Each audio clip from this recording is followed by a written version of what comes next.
All right. So, excuse me, I'm still a bit under the weather, but I just completed Alien Isolation, and I wanted to give my thoughts on this outstanding game. I mean, I'm literally just blown away right now, just at the production values and just how well I enjoyed myself playing this game. Now, I do realize that the game is, what is it, 2 weeks old? Yeah, it's a little over 2 weeks old, and I was playing other stuff. Middle Earth Shadow Mortar took me a while, and with my new time constraints, I'm at school, I'm at work. It just takes me a little bit longer to beat these games, especially the longer games. And I was very pleasantly surprised about the length of Alien Isolation. It took me a while to complete this game, and I'm glad it did because every single moment that I spent playing this game, I really enjoyed myself. So getting back into the string of reviews, just letting you guys know that this isn't scripted at all. So if I don't know, stutter at any time, just keep that in mind. I have to get back into flow of doing this. So, and also I'm sick. Anyway, let's talk about Alien Isolation. Now, most of you have probably already played the game, and some of you guys may have not, and maybe you're waiting for, I don't know, my opinion, maybe you're just waiting for a price drop. Maybe you just have no interest in the game at all, alright? The game isn't for everyone, and I do want to point that out. As by now you've probably heard the reviews. There's been a very few amount of reviews that have rated the game like a 6, a 7, and even lower than that. And then there have been a lot of reviews that I've seen that are still coming out to this date that are giving the games 8s and 9s. So where do I stand?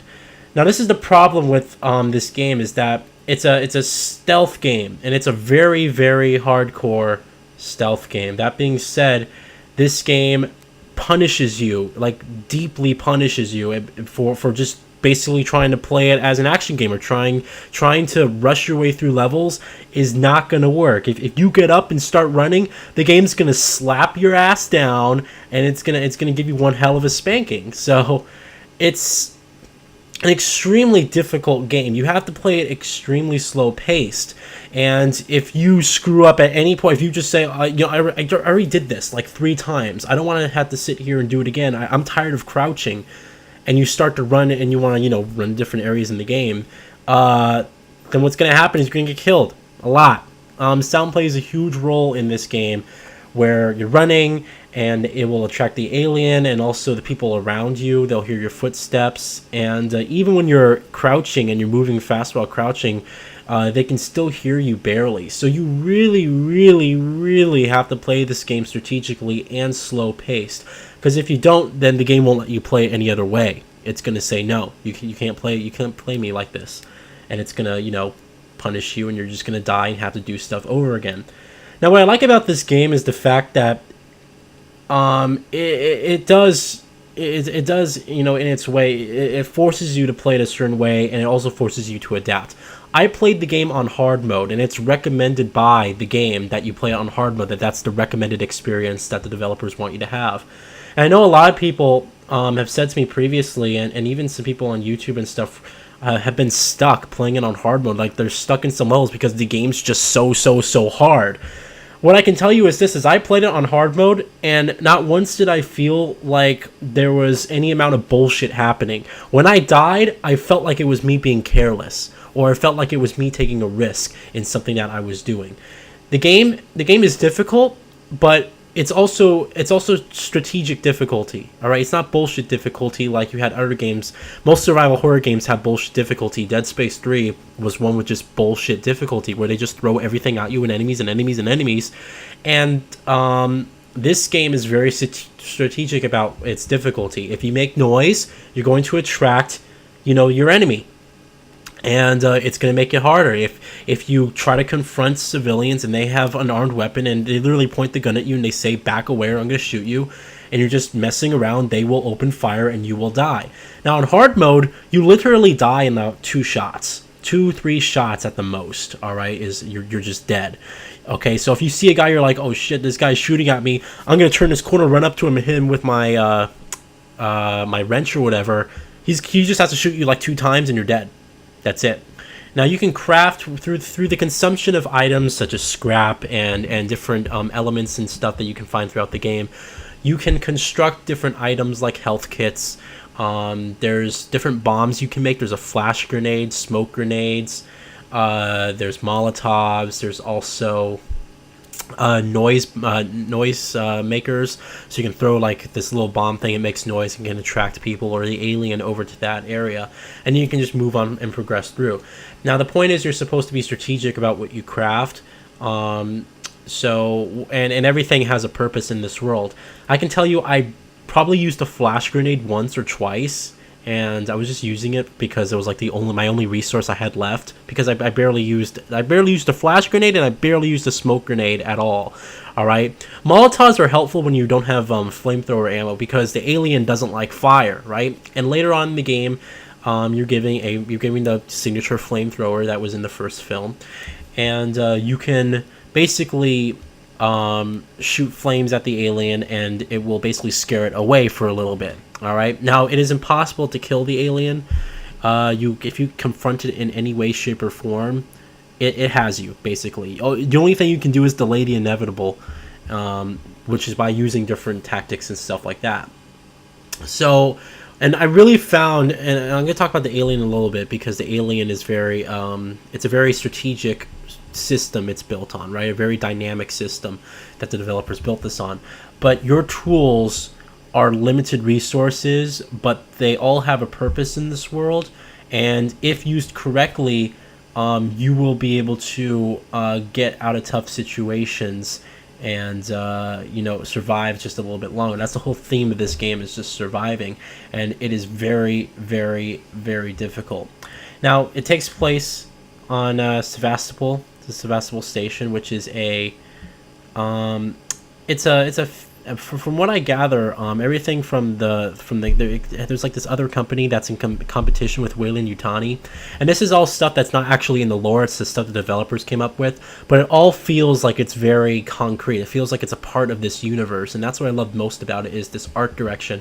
If you watched any of my gameplay videos, the best comparison that I could make between with Alien Isolation is it has the horror elements, the horror gameplay elements of something from Outlast, right? Except it's a little bit more complex. You have items you can craft and stuff you can use. In Outlast, you basically had nothing. But it has that same horror element vibe where you're extremely underpowered and you're just trying to survive, all right?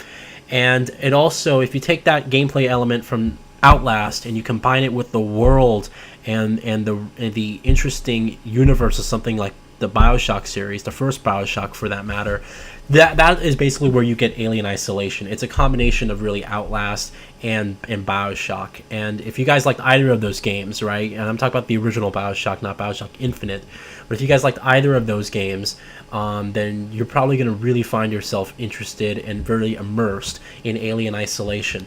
The Sevastopol station is extremely well created, beautiful art direction.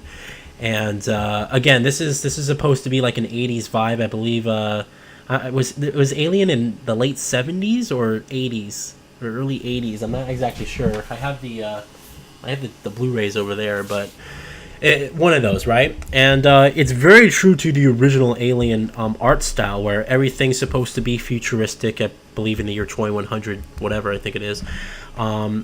And it's all like, you have your basic CRT monitors and all the beeps and boops and stuff like that came from basically that futuristic vision from that era, right? Of course, it's very different from today's modern sci-fi. When we think of sci-fi, we think of something more like Blade Runner, right? That's more sci-fi to us today. Even though that came, was Blade Runner in the 90s? Or was the 80s? I think it was the late 80s, actually. Well, it was not a Ridley Scott film, but Alien is its art direction is incredible, because at times it's going to remind you of like that 50s, 60s, art style. That's sort of like the original BioShock had, right? That same 50s styling, but it's very futuristic and it's very sci-fi in that matter. So, I mean, I just loved exploring the world. Now, you are given basically freedom to go wherever you want in the station. There's a transit system where you can call basically trains to go back and forth between the different units and stuff within this whole station. And it is essentially, I guess, free roam, but not exactly, because of this impending threat of the alien that's always on you. You aren't exactly going to be going back and forth trying to, unlock different stuff. The game does a really good job of looping back to different levels. So in the first level, you'll be like, damn, I can't unlock this door, and the game will eventually, throughout its story, take you back to that first area where by then you'll have unlocked the tools to be able to unlock that door, and then you'll be able to unlock that door and basically get whatever it is that you wanted to get. So you might be saying to yourself, well, geez, there's this freaking audio log collectibles and stuff, and in the game there's different doors you can hack open, and you can actually get Nostromo audio logs from the original spaceship with the crew from the original film, and they will, it's just cool audio logs and stuff that Amanda can find throughout her journey. But they're locked in these rooms, and sometimes they'll be like, damn, I need the proper tools to get into this room, but I don't have the tools yet, and the game will loop around once you have those tools, so you'll be able to get that. You can still go off the beaten path and explore and do whatever you want, and this game, it does actually reward you through finding different stuff, and there's little Easter eggs and stuff from there. You'll find Easter eggs for, Blade Runner, like I said. There's a good origami Easter egg, so that you can find in some of the lockers and stuff. So it's pretty cool. The game does everything right in terms of its atmosphere. It feels scary, but at the same time, it's a very interesting world, and you want to explore it, and you want to find out what's going on. And it's a very dangerous world too. It's very, very well done in terms of the styling of it. I just loved exploring the world whenever I could. But then again, you always have this impending threat of the alien that's on you. Minus this one time in the game where the game does actually open up and you are given a little bit creative freedom to go wherever you want.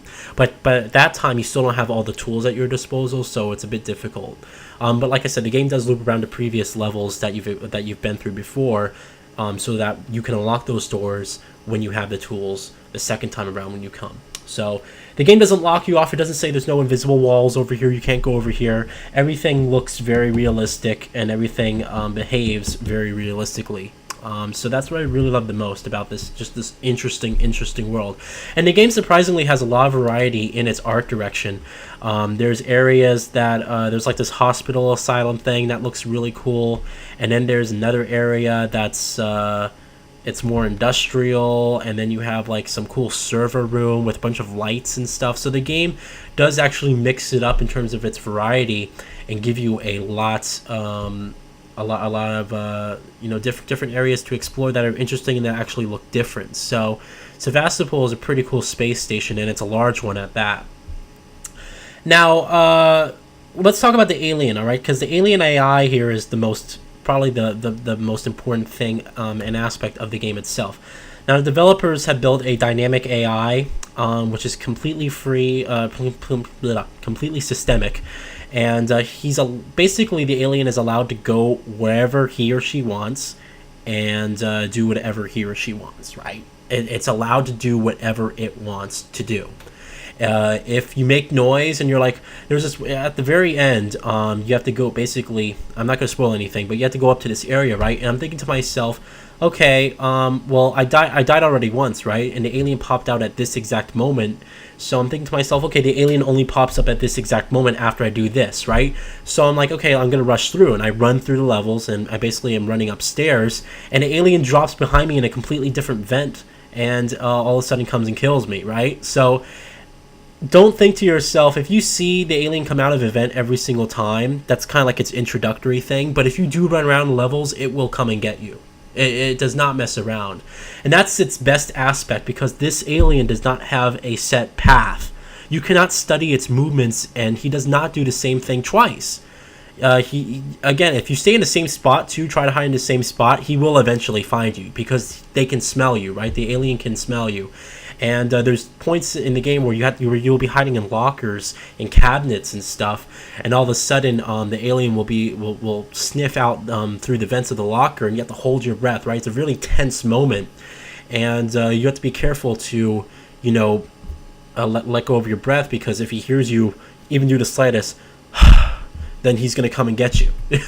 So it's very, very difficult, but at the same time, it's very rewarding. And this AI makes it such an incredibly intense experience. And if it wasn't for the AI, it wouldn't have been equally intense.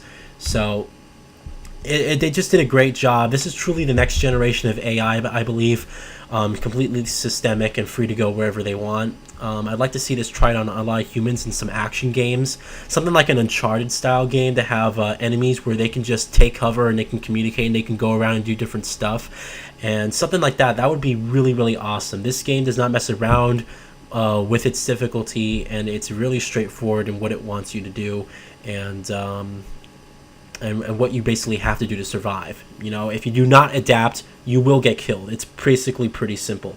All right. Now the game is actually, I want to say this game took me about 20 to 25 hours long. I'm not kidding you guys. And this game is extremely long. You might say, well, it's probably because you're stealthing throughout the levels. And to an extent, it's because you are stealthing throughout the levels. But this game actually does have a very, very long story. And I love this about the game, is that there'll be times where you think the story's wrapping up, and then you'll realize, like, oh, wait, I have like 6 more chapters to get through until the actual end, right? And the game, at the very end, the last stage, it just throws everything at you, and it's one of the most difficult levels in the whole game. But it's probably the most difficult level in the whole game, and it starts to pick up in terms of action a little bit, not in terms of shooting, but in terms of stuff that's going on. There's a lot of explosions. There's a lot of near-death moments, so it really starts to pick up. And by the end of the game, I was just like blown away. Think of it this way: I had my rating. I'll tell you guys later when I actually do rate the game, because I'm gonna be rating the game at the end of this review. All right, but this game really did pick up towards the end, and it really just nailed it right at the end. I really did like the way they ended it in terms of this whole path and stuff that you had to take. So the alien is not the only threat. You do have your AI, your standard AI people, and they basically are survivors just like you. There's some people who won't kill you, some people who just don't have weapons and they're just running around trying to survive, and there's other people who are armed, and they will literally tell, if they see you, they'll say turn around and walk the fuck back. And if you fail to comply, then you will get shot, basically. And like I said, the game does not mess around in terms of its difficulty. You will get killed in two to three hits, basically. On hard, you will get killed in 2 to 3 hits. And there are many times I got killed in gunfights just because, okay, a little bit of my body was handing out, was peeking over the corner. And the game doesn't mess around, all right? Difficulty is something that we haven't seen a lot in games, so playing this game was a nice, refreshing take on the whole experience. So it just really made the whole game more tense, more enjoyable, and overall more scary, because it was just it was difficult. When you died, it's like you felt that sense of death, right? You felt that sense of, wow, I got shot, or something awful just happened. I mean, the alien death scenes, when you see that thing running towards you, it's not like, oh crap, man. It's like you literally like back away a little bit on your seat. That thing gets right in the camera's face and freaking eats your face off, and it's freaking awesome. I love that about it. So many times when I'm playing this game, man, and I'm just like seeing the alien, and I'm like, shit, and then all of a sudden it makes that his noise that he makes, and it comes running towards me, and I'm just like, it like immediately grabs me like quickly, and it's such an intense experience. It's not really frustrating. And because I watched the IGN review, and all I got from his review was frustrating, right? Because that's all that I believe who reviewed it was Ryan McCaffrey. That's all he said, was it was a frustrating experience, and that was basically the meat of his review. And I think that was probably the core reason why he rated it so low. That it was just frustrating. Now, the problem with reviewers is that they have a limited amount of time to play the game and review the game. So I bet he got to play this game in like 3 days, and he probably had to rush through a lot of it, because that's what happens. Don't become a reviewer, because what's going to happen is it's going to basically, I would think it would kill your hobby. Because if someone gave you Grand Theft Auto 5 and they said, I need you to beat this in 3 days for the review, do you think 3 days is enough to digest everything in Grand Theft Auto 5? Because I sure as hell don't. Anyway. All I got from his review was the term frustrating, right? And I played it on hard too, and he played it on hard, he said. And there was not one moment in this game where I felt like, at least for me, where I just felt like I was getting fed up with the game, or the game was cheating itself on me. I was literally so immersed in what was going on, and I loved everything that was going on, and everything was so intense, and everything was so, you know, scary, and everything could fall apart, and an alien could show up at any moment, and I did not feel for 1 second like when I died, it was because the game had stupid bullshit that was going on.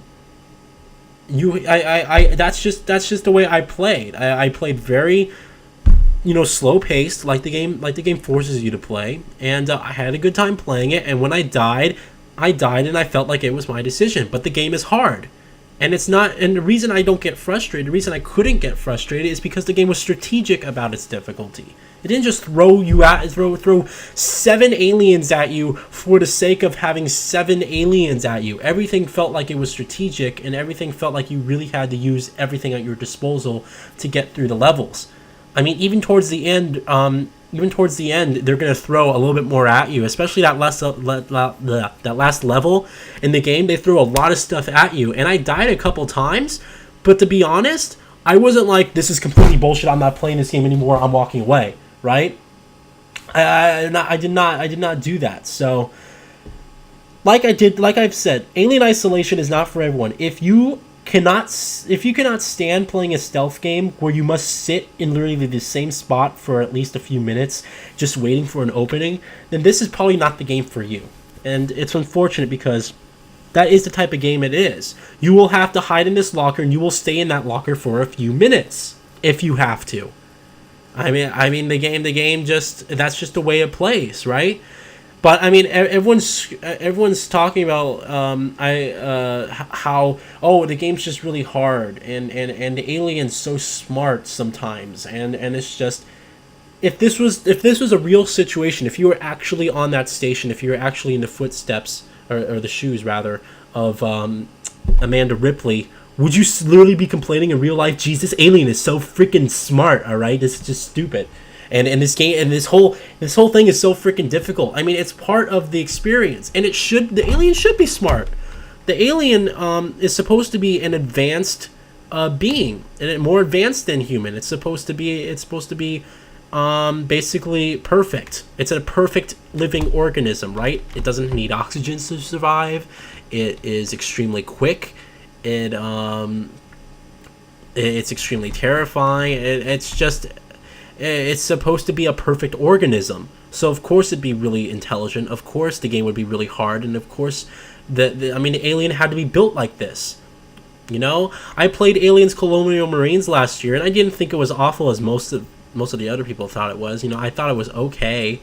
I thought it was it was like but I wasn't scared of any of the aliens here because they all just came at you, right? And it wasn't really the game didn't really scare you, right? And that's the difference between these action games and these horror games. I felt terrified just having one single alien there, and in Aliens Colonial Marines, they'll throw like 7 or 8 at you, or 7 to 8 of them at once towards you, and you can just kill them with your gun. You can't kill the alien in this, and this is really how an alien game should be. And if you're a fan of the movies, and if you didn't pick up this game, I don't know what the hell you're waiting for. This is really the true alien game that you've all been waiting for. This is the true alien game that I've been waiting for.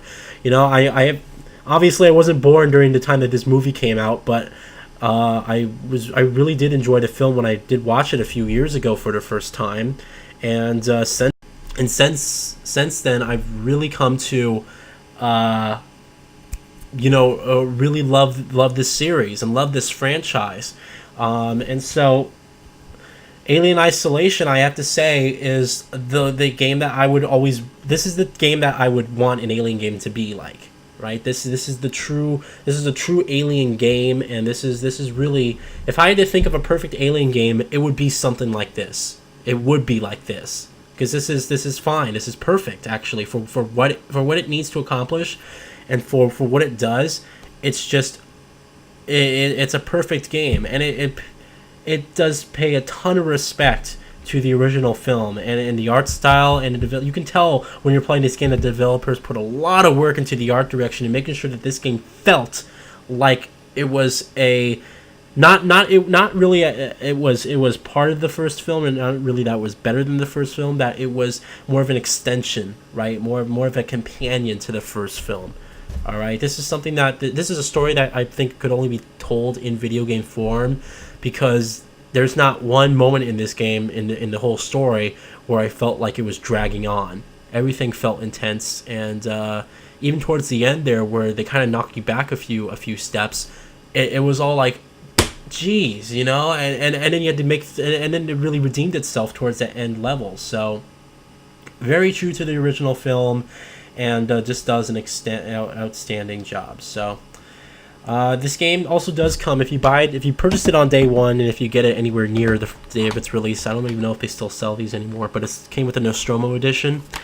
And in that, you also get this Crew Expendable DLC, which allows you to play a couple events of the first film with the returning cast, right? And actually hired the actual actors of the whole film, the whole cast in the first film, to reprise their roles for the game's levels.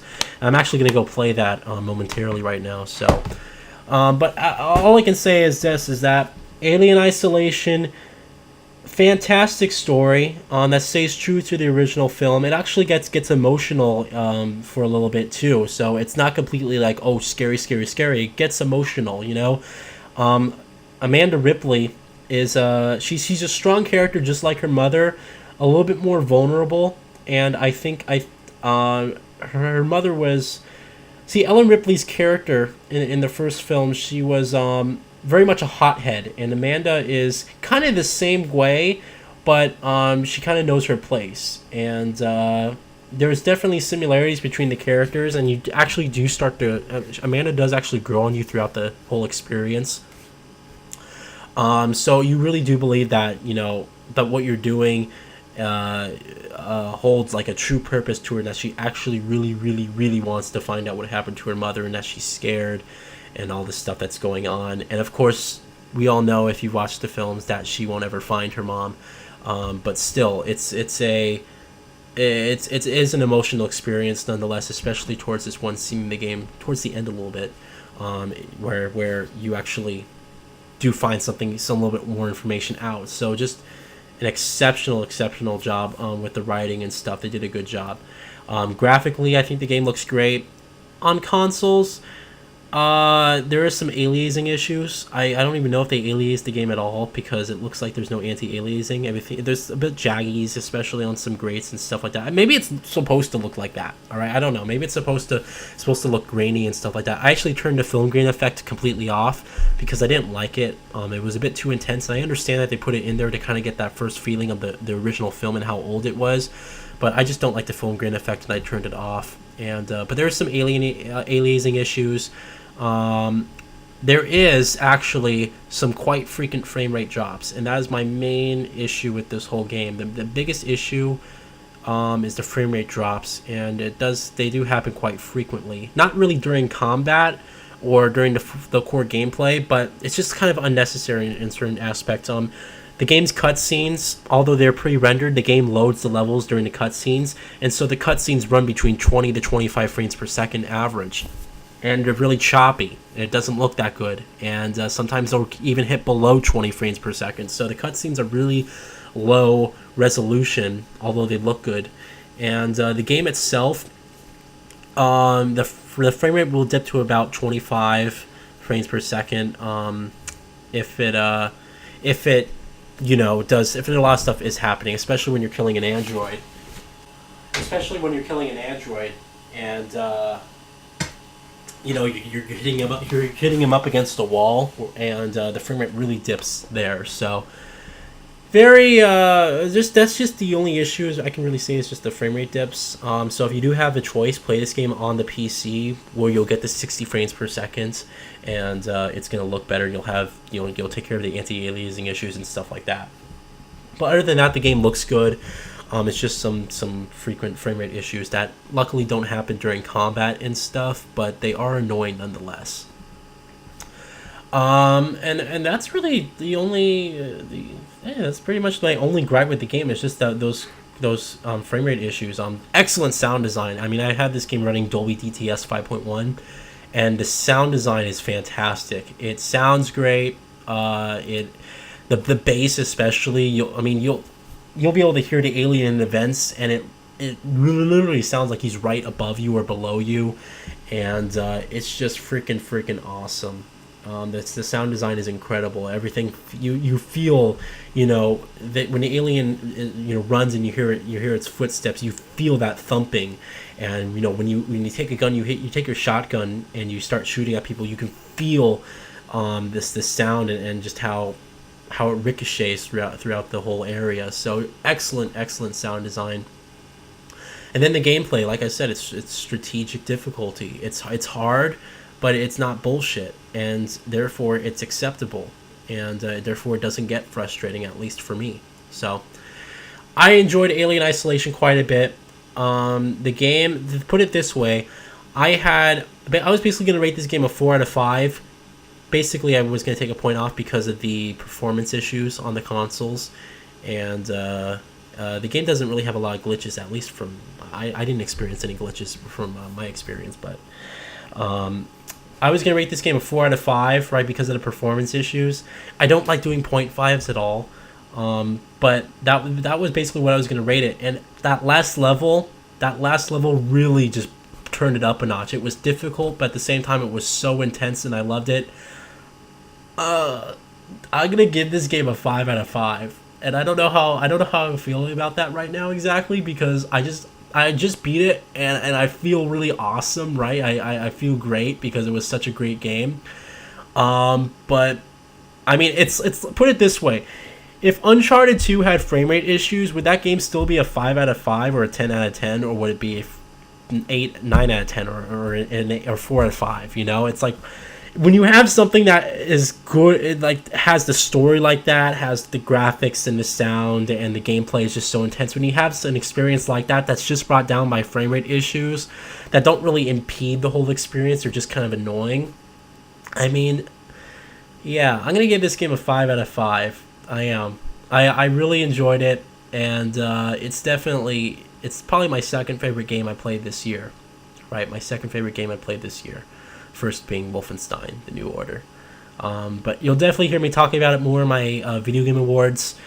This game deserves it. If you guys are thinking about picking this up at all, here's what I can tell you. Because I'm not going to tell you guys to go buy it. You guys have to make that decision. But here's what I will tell you.